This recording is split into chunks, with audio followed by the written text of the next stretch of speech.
مدینہ منورہ جانے سے پہلے نا جو قبا مسجد ہے آپ وہاں ٹھہرے کافی دن، کچھ دن، میرے خیال 2 ہفتے۔ جب آپ وہاں پہنچے نا تو آپ بیٹھ گئے۔ اب لوگوں نے دیکھا ہی نہیں تھا رسول پاک صلی اللہ علیہ وسلم۔ جب پتہ چلا تو صحابہ کرام نے اطلاع پہنچائی کہ نبی پاک ہجرت کر کے مدینہ منورہ چلے گئے، تو لوگ زیارت کے لیے آئے۔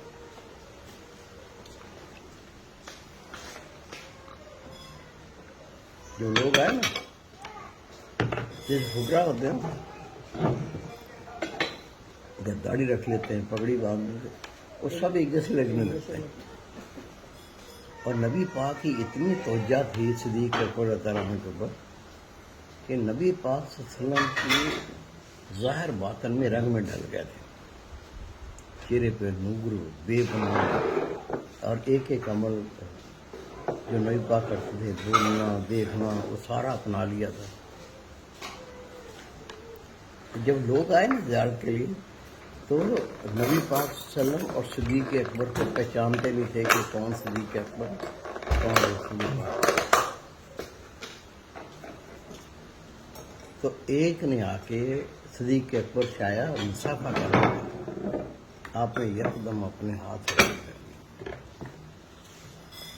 علماء کرام یہ ثبوت پیش کرتے ہیں کہ مرشد کے ہوتے ہوئے فقراء آپس میں سلام نہ بات نہ کریں، اپنی نظر بزرگوں سے ہٹائیں نہیں۔ اس کو انتہائی بے ادبی تصور کرتے ہیں۔ بے ادبی ہے کہ مرشد بیٹھے ہوئے ہوں تو آپ باتیں کر رہے ہو، آپ ادھر دیکھ رہے ہو، ادھر دیکھ رہے ہو، یا آپس میں گلے مل رہے ہو، یا آپس میں مصافحہ کر رہے ہو۔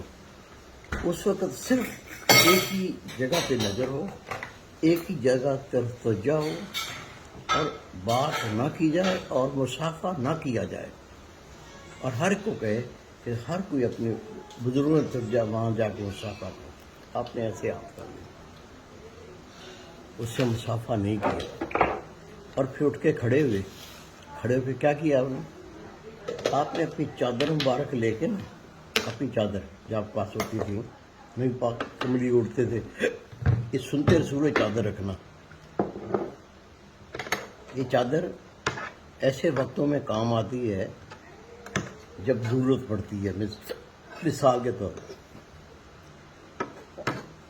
جگہ کا پتہ نہیں ہے پاک ہے کہ ناپاک ہے، تو وہ چادر بچھا کر نماز پڑھ سکتے ہیں، تو جائے نماز بن جائے گا، کیونکہ یہ شرط ہے نماز کی۔ یا مر گیا ہے، کفن نہیں ہے، وہ چادر کفن کے کام آتی ہے۔ یا کہیں گیا ہے، نیچے بچھانے کی کوئی چیز نہیں یا اوڑھنے کی کوئی چیز نہیں، وہ چادر ضرورت بن جاتی ہے۔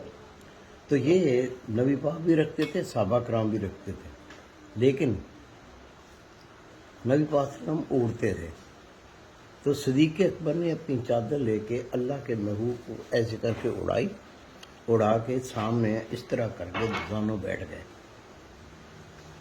پتہ چلے کہ آقا کون ہے، غلام کون ہے۔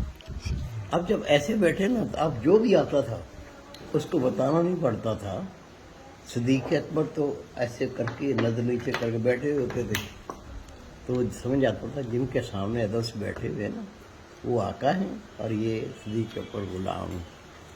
تو وہ جو شائبہ تھا نا مصافحہ کرنے کا، ہر کی سمجھ میں آ گیا، وہ براہ راست جا کے نبی پاک سے مصافحہ کر کے ہاتھ چوم کے آنکھوں سے لگانے لگے۔ یہ آداب ہے۔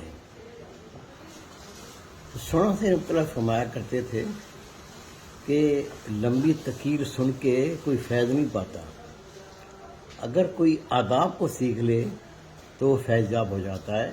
اس لیے علماء کرام کو فرماتے تھے کہ بڑی بڑی تفسیریں بیان نہیں کیا کرو، نیکی بدی سب کو پتہ ہے، لوگوں کو ادب سکھاؤ، ماں کا ادب، باپ کا ادب، مرشد کا ادب، علماء کا ادب، اہل اللہ کا ادب، بڑے کا ادب، یہ ادب سکھا دو گے وہ ادب والا ہو جائے گا، تو وہ فیض یاب ہو جائے گا۔